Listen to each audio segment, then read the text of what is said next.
యేసేపు గురించి పరిశుద్ధాత్ముడు నీతిమంతుడు. కాబట్టి చేరి వచ్చిన వాళ్ళు ఇంకా రక్షణ పొందకపోతే మనం ఎప్పుడు నీతిమంతులు అవుతాడు? స్త్రీకి పుట్టినరుడు యోబు గ్రంథంలో ఉంది. ఎప్పుడు నీతిమంతులు అవుతాడంటే మనం దేవుని అందరి విశ్వాసం. రోమా 5:1 ప్రకారం, లూకా సువార్త 18:14-15 వచ్చిన ప్రకారం సుంకరు వలె పాపాన్ని ఒప్పుకున్నప్పుడు. అలాగనే రోమా 3-4 ఆయన రక్తం ద్వారా కృప ద్వారా నీతిమంతులం. అలాగనే ద్వితీయోపదేశకాండం 6:25 దేవుని ఆజ్ఞలను గైకొనటం వల్ల మనకు నీతి కలుగును. అంటే ఈ అనుభవాలు గుండా వచ్చిన వారే రక్షించబడిన వారు, మారు మనసు పాప క్షమాపణ పొందిన వారే నీతిమంతులు. ఈ రక్షణ అనుభవం లేని వారందరూ ఎవరు చెప్పండి? వాళ్ళు అనీతిమంతులు, పాపులు, దుర్నీతిమంతులుగా ఉంటున్నారు. కాబట్టి రక్షణ లేకుండా ఉంటే ఇంకా చెరొచ్చిన వాళ్ళు మారు మనసు పొందకపోతే, బాప్తిసం పొందకపోతే, ప్రభువా యేసేపు గురించి దేవుడు ఏం చెప్తుంటే, యేసేపు గురించి పరిశుద్ధాత్మ అండి, ఇదిగో ఈ యేసేపు నీతిమంతులని ఎవరు చెప్తున్నారు? పరిశుద్ధాత్మ దేవుడు. బైబిల్ చెప్తుందంటే పరిశుద్ధాత్మ దేవుడు చెప్తున్నాడు. మత్తయి సువార్తకు రాస్తున్నాడు, పరిశుద్ధాత్మ దేవుడు చెబితే రాస్తున్నాడు. అంటే దేవుడు చెబుతున్నాడు యేసేపు నీతిమంతుడు. అలాగే నిన్ను నన్ను మన గురించి కూడా రక్షణ పొందిన వారి విషయంలో కూడా రక్షించబడితేనే నీతిమంతులని దేవుడు చెప్పగలుగుతాడు. ఇది ఒకటి. రెండో లక్షణం మనం చూద్దాం. రెండో సంగతి, యేసేపులో రెండో లక్షణం ఏంటంటే, చదవండి, కంటిన్యూ చేయండి. 1:19, ఆమెను అవమానపరచనల్లక. ఇప్పుడు రెండవ సంగతి మనం ధ్యానం చేస్తే యేసేపు గురించి మాట ఏంటంటే, ఆమెను ఏం చేయాలనుకున్నాడు ఆయన? అవమానపరచొద్దని. ఎందుకు అవమానపరచదనుకున్నాడు? 1:18, యేసేపుకు యేసేపు ప్రదానం చేయబడిన తర్వాత వారేకము కాక, అంటే సంపూర్ణ వివాహం కాలేదు. ఈ సిద్ధాంత ప్రకారము వారికి ప్రధానం నిశ్చితం జరిగింది.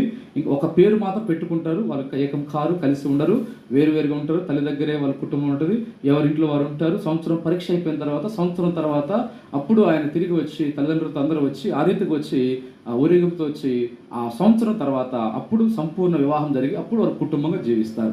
ఇది ఈ మధ్యలో, అంటే సంవత్సరం మధ్యలో జరిగింది. ఇది ఇంకా సంవత్సరం కాలేదు, ఈ సంపూర్ణ వివాహం కాలేదు. పేరు మాత్రం పెట్టుకున్నారు అంతే, పేరు పెట్టుకున్నారు, ఫలానా ఫలానా అనుకున్నారు, సోన్స్ అనుకున్నారు అంతే. ఇప్పుడు ఈమె గర్భవతి అయింది. గర్భవతి కాగానే ఇప్పుడు యేసేపు ఏమనుకున్నాడు? ఆమె గర్భవతి. ఎలాగైంది గర్భవతి? పరిశుద్ధాత్మలో గర్భవతి. ఇప్పుడు యేసేపు అనుకున్నాడు, ఆ గర్భవతి అయింది కాబట్టి ఆమెను రహస్యంగా ఏం చేయాలి? ఇప్పుడు యూదులు రెండు కారణాలతో విడిచిపెడతారు. ఒక కారణం ఏంటంటే, జారత్వం ఉంటే, వ్యభిచారం ఉంటే బైబిల్ పాత్రలో ఉంది, వారు భర్త భార్యను వేడుబాటు కావచ్చు, అంటే డైవర్స్. రెండవది మరణము, భార్యను భర్తను ఏం చేస్తే చెప్పండి? వేడి చేస్తారు. మరణం వేడి అంటే మరణం అయినప్పుడైనా వేరు కావాలి, లేదా వాళ్ళ జారత్వ వ్యభిచారాన్ని బట్టి కూడా అట్లాగా వేరే అవుతారు. ఇప్పుడు ఈయన ఏం కనుకుంటే ఆమెను వేడనాడాలి. ఎలాగా? రహస్యంగా. ఎందుకు రహస్యంగా? పబ్లిక్గా వినడానిగా, పబ్లిక్గా చెబితే అందరికి, యూదులు పెద్దలకు అందరికి పోగు చేసి, ఇదిగో ఈ స్త్రీ సంపూర్ణ వివాహం కాకతలికే, కుటుంబంగా ఉండక తలికే మాకు గర్భవతి అయింది, ఈమె ఇలాగైందని అందరికీ చెప్పాలి, తెలియపరచాలి. టామ్ అయ్యేది, అందరూ వింటారు. ఓ ఇలాగ జారత్వం చేసిందా, వివాహం కాకతలికే అయిపోయింది. ఇప్పుడు ఆమె అందరి మధ్య అవమానం పరచబడుతుంది. ఆ తర్వాత ఏం చేయాలా? యూదు సిద్ధాంత ప్రకారం, పాత్ర ప్రకారం రాళ్లతో ఆమెను కొట్టి చంపాలి. అంటే మరణం ఉంది. అందుకే ఇప్పుడు ఏం చేస్తాడంటే, ఈయన దయగలిగిన వాడు. నెంబర్ 2, దయగలిగిన వాడే అవమానపరచనలని వాడు. ఇది రెండవ లక్షణం. అంటే దయ ఉంది కాబట్టి ఆమెను అవమానపరచడానికి ఇష్టపడలా. దయ ఉంది కాబట్టి వాక్యం ప్రకారం అయితే, అంటే పరిశుద్ధాత్మ కార్యం ఇది ఆమె జరిగింది. ఆ కోణం, పాత్ర ప్రకారం కోణం చూస్తే మరణానికి అలా అర్హురాలుగా, కానీ కొత్త ఇక్కడ పరిశుద్ధాత్మ కార్యం, పరిశుద్ధమైన దేవుని దైవ కార్యం ఇది. కాబట్టి అలా మరణం, ఎందుకంటే ఆయన తెలియదు కదా. ఆయన తెలుసా? తెలియదు. యూదులకి అందరికీ తెలియదు. ఎవరికి తెలుసు? ఫస్ట్ దేవుడు తెలుసు, దేవదూతలు తెలుసు, తర్వాత మరియకు చెప్పాడు కదా, దేవత నువ్వు గర్భవతి అవుతావని కాకముందే చెప్పినాడు, తెలుసు, మరియకు తెలుసు. కానీ యేసేపుకి తెలియదు, అనేకులకు తెలియదు, వాళ్ళ తల్లిదండ్రులకు కూడా తెలియకపోవచ్చు, అనేకులకు, యూదులకు తెలియదు.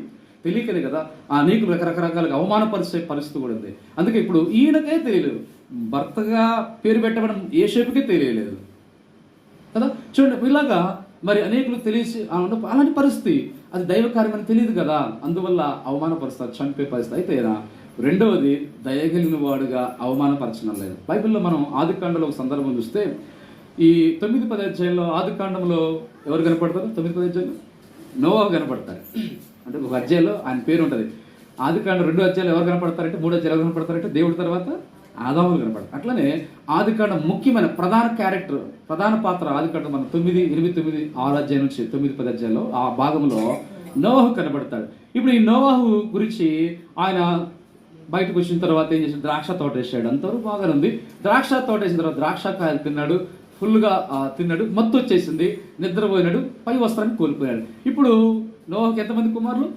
3, షేము, హాము, హ్యాపీ. ఈ రెండో వ్యక్తి హాము ఏం చేశాడు, రెండో కుమారుడు వచ్చి తండ్రి చూశాడు. తండ్రి దిశలో అంటే వస్త్రహీనుడే చూశాడు. చూసి పోయి అన్నలు చెప్పాడు, అన్నదా ఇదిగో మన తండ్రి వస్త్రాన్ని కోల్పోయి ఇలాగని చెప్పారు. ఆ పరిస్థితి. ఇప్పుడు షేము చాలా జ్ఞానగలు. చూడండి, కొంతమంది కుమారులేమో కప్పి పెట్టేవారు ఉంటారు, కొంతమంది కుమారులేమో ఓపెన్ చేసి బహిరంగ చేసే వాళ్ళు ఉంటారు. ఇప్పుడు ఈ షేము చాలా మంచివాడు, అందుకే షేము ఆశ్రయించబడతాడు. ఈ షేము అనే కుమారుడు ఏం చేస్తాడు తెలుసా అండి? జాగ్రత్తగా రండి, పిల్లలు కూడా జాగ్రత్తగా రండి. మనం ఎలా ఉండాలి తెలుసా? పిల్లలు పెద్దవారందరూ కూడా షేము ఏం చేస్తాడంటే తన సహోదరుతో పిలుచుకొని, తండ్రి ఆడున్నాడు అనుకోండి, బెడ్ మీద ఒక బెడ్షీట్ తీసుకుని దుప్పటి తీసుకున్నారు. ఇద్దరు వ్యక్తులు, ఇటొక వ్యక్తి ఇటు ముందున్నారు, వెనక నడుచుకుంటూ పోయి వెనక మార్ల వస్త్రాన్ని వేసేసారు చూడకుండా. ఇది షేము చేసిన మంచి పని. హ్యాపీతో వీళ్ళు మంచి పని చేస్తున్నారు. వీళ్ళు హామ్ అయితే ఏం చేశారు సార్? ఓపెన్ చేసి అంటే ఇదిగో మన తండ్రి దిగంబడైపోయాడు, వస్త్రాన్ని టామ్ చేసినాడు. అంటే తండ్రిని అవమానపరిచాడు. తండ్రి మేలుకున్న తర్వాత నిద్రమత్తు జరిగింది. మేలుకున్న తర్వాత జరిగే సంగతి తెలిసిన తర్వాత అప్పుడు ఈ నోవాహు ఏం చేశాడు? హాముని ఏం చేశాడండి? హాము శాపగ్రస్తుడు, దాసుడు. కాబట్టి దేవుని బిడ్డలుగా మనం కూడా యోసేపు అవమానపరచలేదు, తన భార్యను అవమానపరచలే. మనము భార్యను అవమానపరచకూడదు, భర్తను అవమానపరచకూడదు. అందుకే సామెత 37 ఉంటుంది, భర్తకు పేరు ఘనత తీసుకురావాలా, విధేయురాలుగా, ఘనవంతురాలుగా, సుగుణవతిగా, సుబుద్ధి కలిగిగా ఉండి ఒక భర్త ఒక పెద్దగా ఉండి ఆ ప్రాంతంలో కూర్చొని ఇతరులకు న్యాయం తీర్చేవాడుగా ఒక ప్రధానంగా సామెత 37 ఉంటుంది. అంటే అంత పాత్రగా వెనక భార్య సపోర్ట్ ఉండాలి, దైవికంగా ఉండాలి. అంటే భర్తకు అంత గౌరవించే భార్యగా ఉండాలి, కానీ భర్తకు అవమానం తెచ్చే భార్యగా ఉండకూడదు, భార్యని అవమానపరిచే భర్తగా ఉండదు. తండ్రిని అవమానపరిచిన కుమారుడు ఎవరండి? హాము.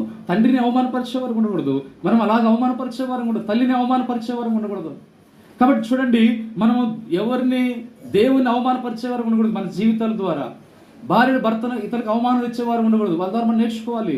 షేములాగా మన తల్లిదండ్రులకు హాము అవమానపరిచాడు, షేములాగా అవమానపరచలేదు, ఘనపరిచాడు, కప్పి పెట్టాడు మంచిది. అంటే మన దేవుని బిడ్డలంగా తల్లిదండ్రులకు అవమానపరిచేవారు ఉండకూడదు, దేవుని బిడ్డలకు అవమానం తీసుకురాకూడదు కదా. దేవుని ప్రజలకు కానీ దేవుని సేవకులకు కానీ ఎవరిని మనం అవమానపరిచేవారు ఉండకూడదు. అలాగా హాము అనే వ్యక్తి వెళ్ళి చెప్పడం వల్ల అక్కడ అవమానపరచబడిన పరిస్థితి, చివరికి హాము దాసుడైపోయిన శాపగ్రస్తులకు వెళ్ళిపోయినాడు. చూడండి పిల్లరా, మన జీవితంలో మనం ఎప్పుడు కూడా ఎవరిని మనం అవమానపరచడానికి మన ప్రయత్నం సాధ్యమైతే మనం దేవుని కనపరచాలి, ఒకరినొకరు యోగ్యులుగా మనం గౌరవించుతూ ఉండాలి. ఈ యోసేపులో మంచి లక్షణం ఏంటంటే అవమానపరచక శిక్షించబడిన ఇష్టపడలేదు అంటే దయగలిగిన వాడు రెండవ లక్షణం. నెంబర్ 3 మూడో లక్షణం చూద్దామండి. మూడోదిగా మనము ఈ వాక్యాన్ని వింటున్న మనము దాన్ని వాక్యాన్ని అప్లై చేసుకుందాం. విని ఇక్కడే విడిచిపెట్టిపోకూడదు. మన ఆంటీ గారు చెప్తున్నారు, ఈ చెవులో విని ఈ చెవులో పెడదామంట వాక్యాన్ని. అట్లా వినొద్దు. మనం మరేలో 12 లక్షలు చూసాం, మళ్ళీ కొంచెం ఈ రోజు విన్నాం, రేపు ఈ రోజు నుంచి స్టార్ట్ చేయాలి. రేపు అంటే ఒకే రోజు మనం సంపూర్ణం కాదు, రోజు కొద్దిగానే. మరేలో విన్నాం, విధేయత కలిగింది, భయభక్తి కలిగిన స్త్రీ, ఒబీడియంట్, దీనురాలు, తగ్గింపు, దేవుని ఇన్ని లక్షలు అన్నాం. మనం దాంట్లో మనం కూడా ఏం చేయాలి చెప్పండి? అప్లై చేసుకోవాలి. దాన్ని మనం అభ్యాసం చేసుకోవాలి. అది మన జీవితంలో కనపడాలి, మన క్రియల్లో